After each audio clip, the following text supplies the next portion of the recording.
আমার আজকের কবিতা শুভম তোমাকে, কলমে মল্লিকা সেনগুপ্ত। শুভম, তোমাকে অনেক দিন পরে হঠাৎ দেখেছি বইমেলার মাঠে। গত জন্মের স্মৃতির মতন, ভুলে যাওয়া গানের মতন, ঠিক সেই মুখ, ঠিক সেই ভুরু, শুধু ঈষৎ পাক ধরা চুল, চোখ মুখ নাক অল্প ফুলেছে, ঠোঁটের কোণায় দামি সিগারেট। শুভম, তুমি কি সত্যি শুভম? মনে পড়ে সেই কলেজ মাঠে দিনের পর দিন কাটত কিভাবে।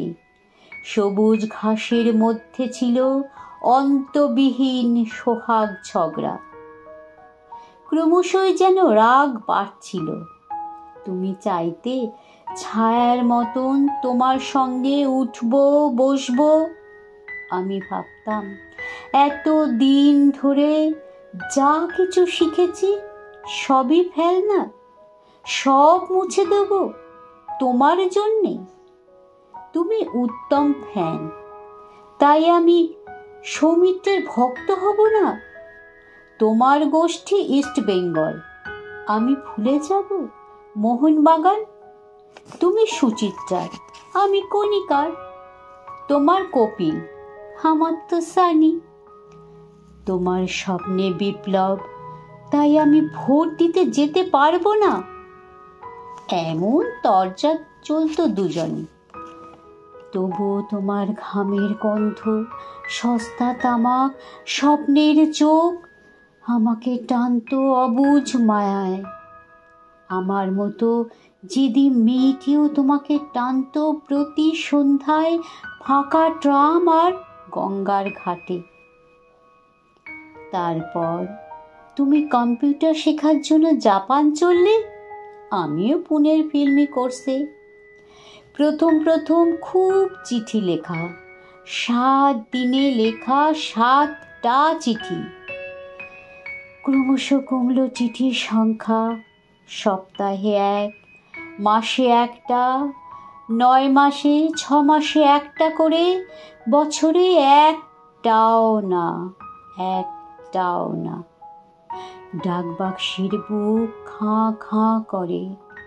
ভুলেই গেছি কত দিন হলো, তুমিও ভুলেছ ঠিক ততদিন।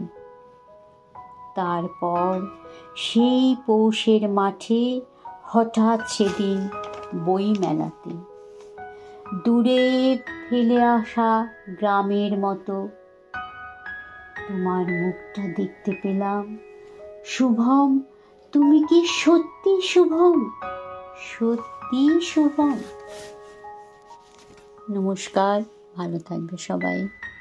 কবি মল্লিকা সেনগুপ্ত সম্পর্কে কয়েকটি কথা।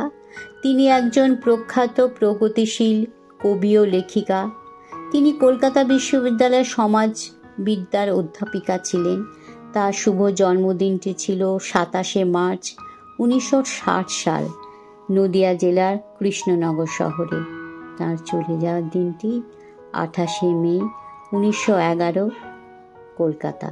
মাত্র 51 বছর বয়সে তিনি তার সমস্ত সৃষ্টি আমাদের জন্য রেখে চলে গেছেন। জীবনসঙ্গী কবি সুবোধ সরকার। আজ এই পর্যন্তই। ভালো থাকবে সবাই।